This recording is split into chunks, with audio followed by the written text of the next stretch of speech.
Greetings, Eric Bakker, naturopath from New Zealand. Thanks for checking out my video. I've been asked by numerous people in the past several months if I could do a video and talk about liver detoxification, how to do a proper liver detox. What are the steps you can do? What are the foods you need to avoid?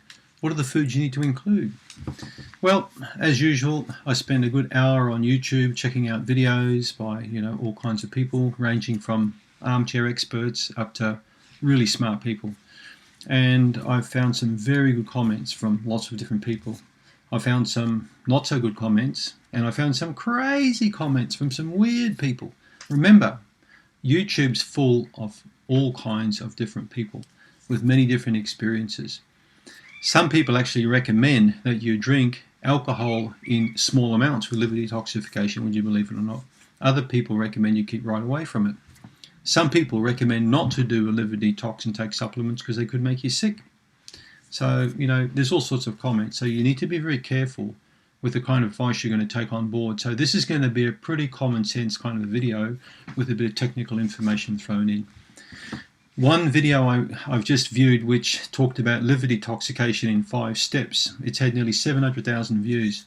It failed to mention one major thing, which is really going to kill any kind of liver detox, and that's drinking alcohol. And it's amazing how many people I see who think they can drink even small amounts and still think they can do a liver detox. So obviously we can't have any kind of alcohol if we're serious about liver cleansing, because it's one of the #1 toxins for the liver. So we need to avoid that if we're really serious about it, okay? So first let's look at some signs and symptoms of what goes on if your liver is not very happy. So I've made a few points here on paper. I'm going to read a few out to you. Coated tongue, bad breath, red palms and soles, flushing or sweating, flushed facial appearance some people can have. The eyes can be a bit yellowy, or the eyes can play up in general. Mild dull headaches, waking up feeling, this sort of dull, sort of very low grade hungover kind of feeling. So remember the last time you were hungover? Maybe you don't drink alcohol, but if you ever have had alcohol and maybe a tiny little bit too much, you will know all about what a hangover is. You don't have to be vomiting to have a hangover. You could wake up with a very mild, dull, achy feeling in the head. And that's how some people feel all the time with a liver that's toxic. Itchy eyes. Itchy eyes can be a sign of problems with the liver. Swollen eyes or problems around the eyes. Dark circles under the eyes can be liver or kidney. Brownish spots or blemishes on the skin, we call them liver spots, especially if a woman has a lot of spots on her hand, different parts of her body. It could also mean that she's not detoxifying estrogen or other hormones properly. What about digestive problems? Gallstones, queasiness, nausea, burping, sour stuff coming up, burping up bitter stuff from inside. Intolerance to fatty foods. Drinking 1 glass of wine and feeling like you've been whacked over the head. Drinking 1 beer and thinking you've drunk a keg of beer. Okay, so an inappropriate reaction to alcohol can be a very clear sign of a liver problem. Same with fats. Smelling fats or eating fatty foods can make you sick. Reflux, indigestion, abdominal bloating, constipation, irritable bowel syndrome. Constipation is a very common sign of a liver that's in dire need. Now, a lot of these things I've mentioned may make you think you've got a parasite problem or a candida problem or irritable bowel syndrome, when in fact there could be a liver problem, okay? Very important point for you to know that. What about nervous system problems? Well, we know that people with what I call emotional constipation, people who get frustrated, who get very angry all the time, who get really peeved off, those people can have liver problems. So people with liver problems can get angry. Angry people, for example, can get liver problems. Look what alcohol does to people. It turns them into instant idiots. A lot of people who drink alcohol go out and do stupid things. The police spend every Friday and Saturday night cleaning up the streets, because there are a lot of sick people out there who drink and start punching other people up. So poor concentration, foggy brain, overheating. We can get that quite associated with mood swings as well. Recurrent headaches, especially if the headaches are associated with a nausea. Now, what about immune dysfunction? No, more signs and symptoms of a liver in need of attention, because your liver is one of your big primary immune organs. It's got a lot of cells in it called Kupffer cells, and they're involved also in keeping the body having the body very powerful immune response. So when the liver is sick or not well, it can also mean allergies, sinus, hay fever, dermatitis, hives. Many different skin problems can come as a result of a sick liver. Many different types of skin rashes and inflammations. Chemical and food sensitivities. MCS, multiple chemical sensitivity. Autoimmune diseases nearly always have some link with the liver problem. Chronic fatigue syndrome and fibromyalgia oftentimes is a liver dysfunction. Recurrent viral, bacterial and parasitic infections, liver congestion, sick liver, poor detoxification pathways, all very common with liver problems. Blood sugar problems. What about hypoglycemia or low blood sugar? Liver problem. Craving for sugar, liver problem. And look at people who've got type 2 diabetes or mature onset. They often have liver issues. They have high cholesterol. They can't metabolize fat properly. They have sugar cravings. They have a lot of signs and symptoms of liver dysfunction. And hormonal imbalances. I mean, we just spoke about that briefly, particularly with women with the brown spots, but menopausal symptoms like hot flushes can often involve the liver as well. So now you can see there's a whole bunch of stuff that can happen with liver dysfunction. So we're going to talk now about how to cleanse the liver. I'm not going to talk about these are the 5 steps because there are a lot more than that. But needless to say, it's very important for you to keep your liver in very good shape. It is one of your largest organs. It's the biggest organ in the body in terms of its ability to burn fat and clear toxins from the body. It is also a metabolic regulator. It warms the body up. It cools the body down. It has over 350 to 400 different chemical actions in the body. There are 2 main pathways how the liver works. Phase 1 and phase 2. In fact, I might just grab this chart here. I often show patients this chart. You can see my liver detoxification chart here. Let's see if I can stand here and just walk you through a few things. So here you can clearly see, or other way around, phase 1, toxins coming into the body. And this phase works by virtue of a bunch of things called P450 enzymes. And then we have phase 2, the conjugation. And then we have this stuff here in the middle, right? So I can't hold that picture up for the screen, and talk to you about it. So I'm going to talk you through this a little bit. So doctors know phase 1 quite well. How do they know phase 1? Well, look at this drug guide here, okay? This is a New Zealand drug guide, but if you're in America or in any other country, I mean, your doctor will have this drug guide. So this drug guide's got over 1,600 drugs in it. Now, what do you see up the top there? You see drug interactions related to liver enzyme activity. So here we can clearly see there's pages and pages of drugs here, and up the top you see weird things like 2C9, and 2A6 and stuff like that. So these are different P450 enzymes. There's a couple of hundred of them. So enzymes have a specific affinity for breaking certain toxins down. Drugs are hard on the liver, very hard on the liver. And in fact, when the liver enzymes break these drugs down, they become more toxic. And then they create what we call free radicals, or actually damage to the body. That's the intermediate pathway I showed you.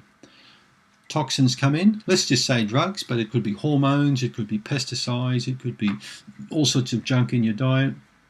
It could be hydrogenated fats because you've just had some Kentucky Fried Chicken to eat. It could be aspartame because you just had a nice, gallon of Diet Coke to drink, or it could be anything. But some kind of toxin comes in. The P450 enzymes have to actually render those poisons down. They become more toxic through that breakdown. They go into the intermediate phase. And then this is why it's important to have antioxidants to stop oxidative stress. All right, vitamins A, C, E, selenium, zinc, many other kinds of elements there.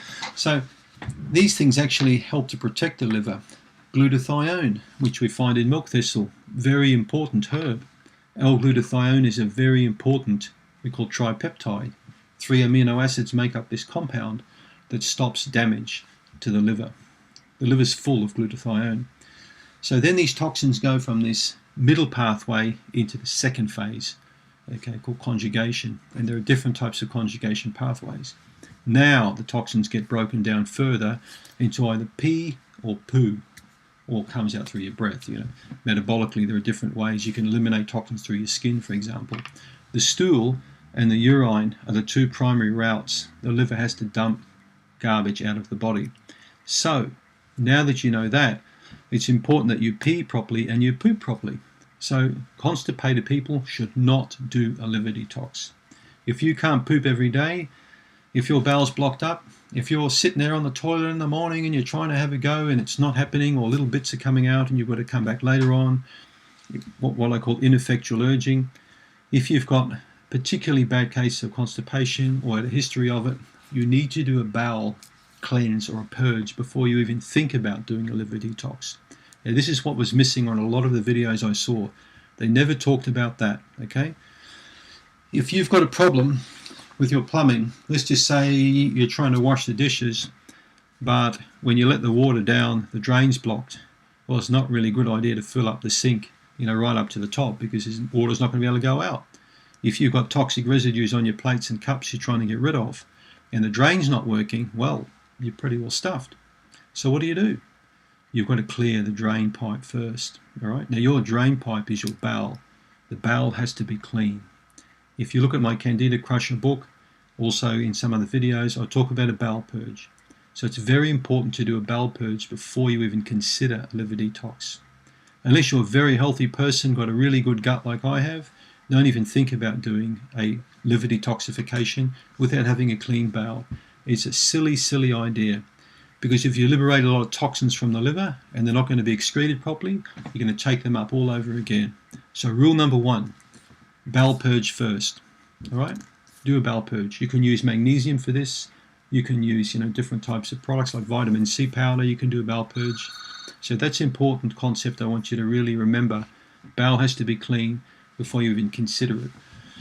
If you're going to consider the liver cleanse, I want you to really start changing the way you eat for several weeks leading into the liver detoxification. All right? There's no point like, having Kentucky Fried Chicken every day, McDonald's for breakfast 3 times a week, Diet Coke, pizzas every night, smoking 10 cigarettes a day and having 3 or 4 cans of beer, and then, I'm going to go on a liver detox right now. I need to get that liver clean because I'm feeling like crap. So what's going to happen if you throw your body straight away into a detox when you've been living like crap? You're going to feel like crap. You're going to feel like total crap. You're going to be vomiting, diarrhea, headaches. You're going to be sick for days, even weeks. And I've seen this with many people. So a good point is to lead in. Okay? So this is what I call the warm turkey approach. You don't go cold turkey. You don't just stop all your beer and your pizzas overnight. All right? You do this way back. But what if you're already eating an amazing diet? Your bowel's working beautifully. Then it may be time for you to consider a liver detoxification. There are many different ways you can do a liver detox. I like herbal detoxifications. I like using specific formulas from different companies that include specific kinds of nutrients. So if we look at my chart again here, you can actually see the cofactors that help each phase. Okay? Let's have a look here. I'll show you this. So you can actually see, you can find these charts on the internet. Okay? You can see here, for example, different things that expedite phase 1. Now you'll see a lot of B vitamins here, for example. In phase 2 here, we're looking with proteins, in particular methionine, cysteine, choline, different kinds of elements. So how do you really clean the liver up?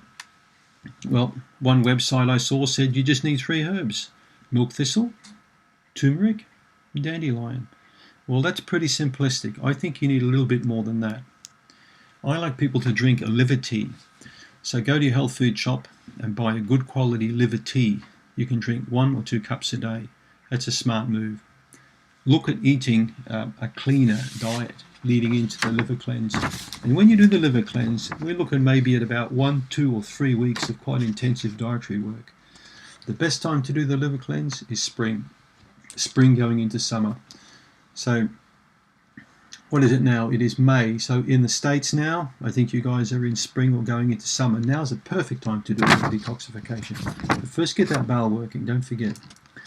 So consume foods that actually help to clean the liver. We're talking sprouts, We're talking things like apple cider vinegar. We're talking sour foods, bitter foods, beetroots, artichokes, capers, olives, rocket, endive, lettuce, chicory. These things that are quite bitter in the mouth. Lemon juice, lime juice, grapefruit juice. But be careful with grapefruit juice if you're taking pharmaceutical drugs. If you're taking different kinds of heart pills or brain pills or whatever kind of pills you're taking, because grapefruit contains a flavonoid called naringenin. And naringenin will really screw up one of your P450 enzymes. So it can actually upregulate that and make you detoxify much faster that drug. So be careful. Grapefruit juice is probably out if you're taking a pharmaceutical drug.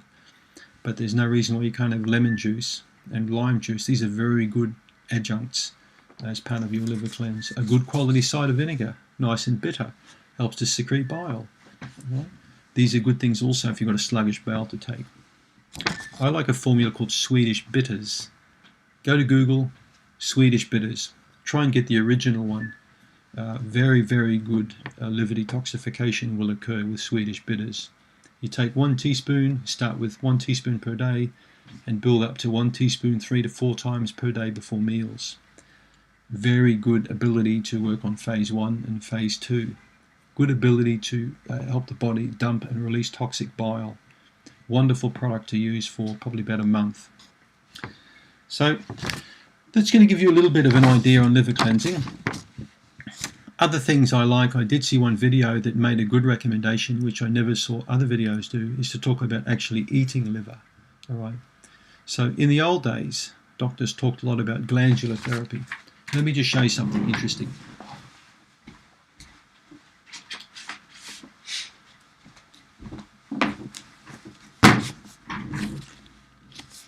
Practical Endocrinology, Dr. Henry Harrower, okay.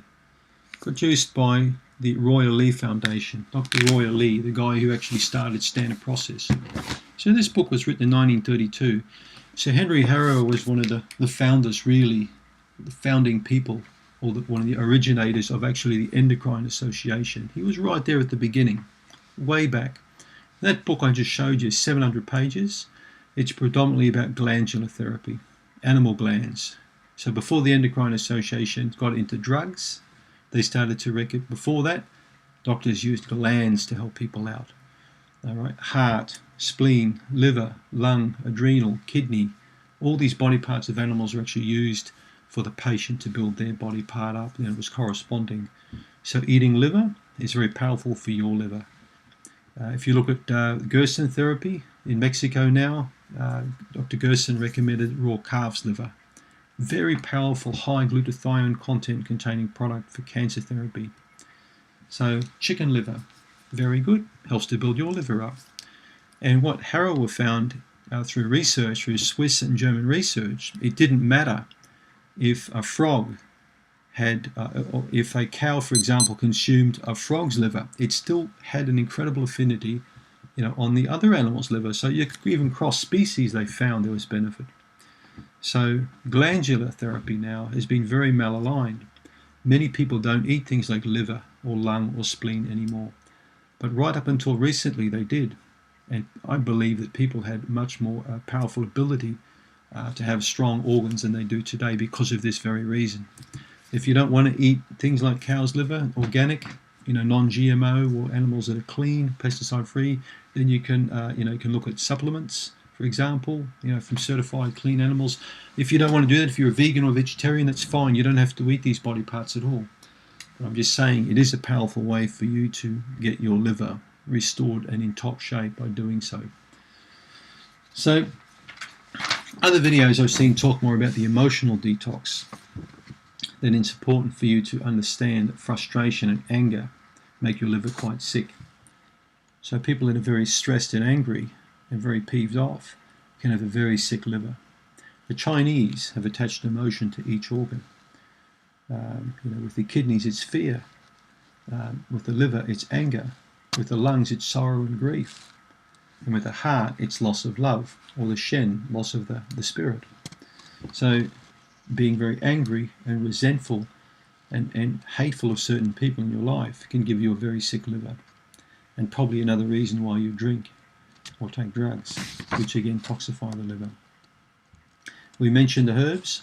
I like Swedish bitters. It's a formula that's been tried and tested for over 100 years.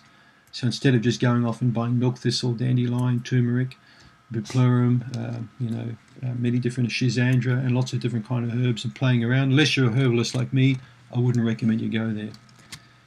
Milk thistle is a tea, but Swedish bitters, good product. Should you eat meat? Well, that's up to you. I don't think people have a problem with meat with detoxification at all. In fact, phase 2 needs proteins and amino acids to detoxify properly. So you can follow a system, which you may see on YouTube, a particular system to do things, but you don't need to do any of this with liver detox. Remember, spring and summer, fresh foods, salads, sprouts, the foods we spoke about, fresh produce, fresh herbs, not a problem. Eggs are fine as part of a detox as far as I'm concerned. So you don't need to starve your body to do that, but it does pay for you to cut out all the crap out of the diet. Processed foods, hydrogenated fats, which you'll find in cookies and cakes and biscuits and things like that. And another thing we didn't talk about was chocolate. You cannot detoxify the liver, in my opinion, with cacao or chocolate. It's not going to happen. So some of the core things to keep away from for a few weeks is alcohol, caffeine, and chocolate, pharmaceutical medications. All non-essential drugs must be stopped. They're very, very toxic to the liver. Pesticides, sprays in the garden, glyphosate in the garden, those sorts of things. Personal care products, go more for the organic, natural ones.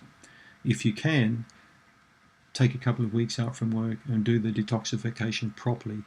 Do the bowel purge, take the herbs, eat the food, maybe have some saunas or some sweating, which is an extremely powerful adjunct, drinking lots of fresh water, lemon juice, cider vinegar, cultured and fermented foods. Again, remember they're bitter and they create a good lactic environment for beneficial bacteria to grow. And also don't forget to do a bit of a cleansing approach. Maybe look at my Candida Remove product to clean up any bugs you might have there, parasites, bacteria, fungi, get rid of them. Look at the Candida Restore, enzymes and probiotics. Get that gut working better, the pancreas activated. Put the good bacteria where you want them to go and crowd out the bad guys.